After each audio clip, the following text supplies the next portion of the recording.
প্রিয় বন্ধুরা, ৩০০০ বছর আগে মারা যাওয়া ফেরাউনের লাশ থেকে কেন এই অদ্ভুত আওয়াজ বের হয়? কেন ফেরাউনের হাতের নখ ও চুল বাড়তে থাকে? কেন প্রতি বছর ফেরাউনের লাশের ওপর একটি ইঁদুর ছেড়ে দেওয়া হয়? জানতে হলে ভিডিওটি সম্পূর্ণ দেখতে থাকুন।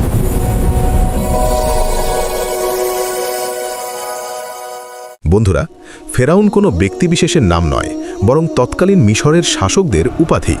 সে ছিল চরম অত্যাচারী ও খোদাদ্রোহী। ফেরাউন নিজেকে খোদা দাবি করত, আমি খোদা, আমার সামনে নত হও, এবং আল্লাহর পরিবর্তে মানুষকে তার ইবাদত করতে বাধ্য করত। আল্লাহ তাআলা হযরত মুসা আলাইহিস সালামকে পাঠালেন তাকে সত্যের পথে ডাকার জন্য। কিন্তু ফেরাউন সত্য অস্বীকার করল, বরং হুমকি দিয়ে বলল, আমি তোমাদের হাত ও পা কেটে ফেলব এবং সবাইকে ফাঁসিতে ঝুলাব। তখন আল্লাহ তাআলা মুসা আলাইহিস সালামকে আদেশ দিলেন, হে মুসা, তুমি আমার বান্দাদের নিয়ে রাত্রিবেলায় বের হয়ে যাও। হযরত মুসা আলাইহিস সালাম বনি ইসরায়েলদের নিয়ে চলতে চলতে পৌঁছে গেলেন লোহিত সাগরের তীরে। পেছনে ধেয়ে আসছে ফেরাউনের বিশাল বাহিনী, সামনে উত্তাল সমুদ্র। বনি ইসরায়েলরা ভয়ে বলল, আমরা তো ধরা পড়ে গেলাম।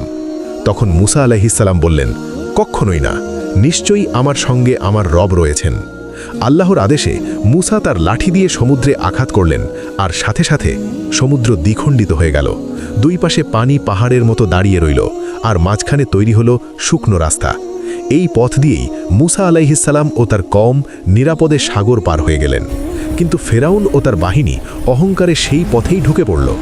যখন তারা সমুদ্রের মাঝপথে পৌঁছে গেল, তখন আল্লাহ তাআলা সমুদ্রকে আগের অবস্থায় ফিরে যেতে আদেশ দিলেন।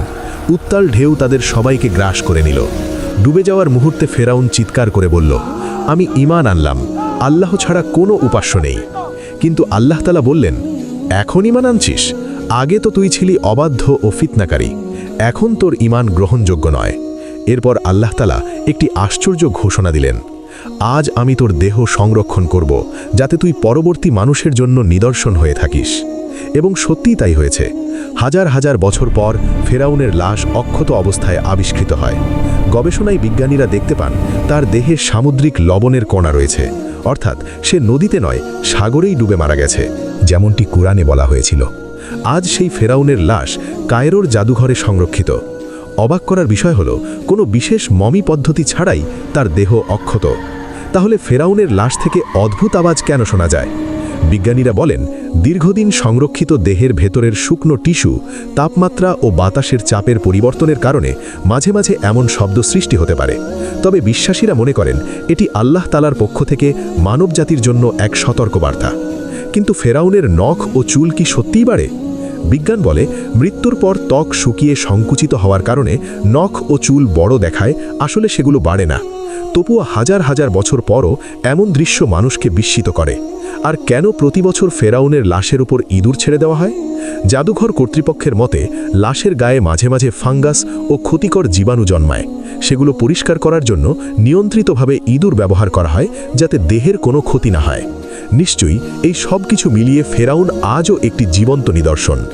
অহংকার মানুষকে ফেরাউন বানায়, আর ফেরাউনের পরিণতি ইতিহাসে চিরদিনের জন্য লাঞ্ছনা।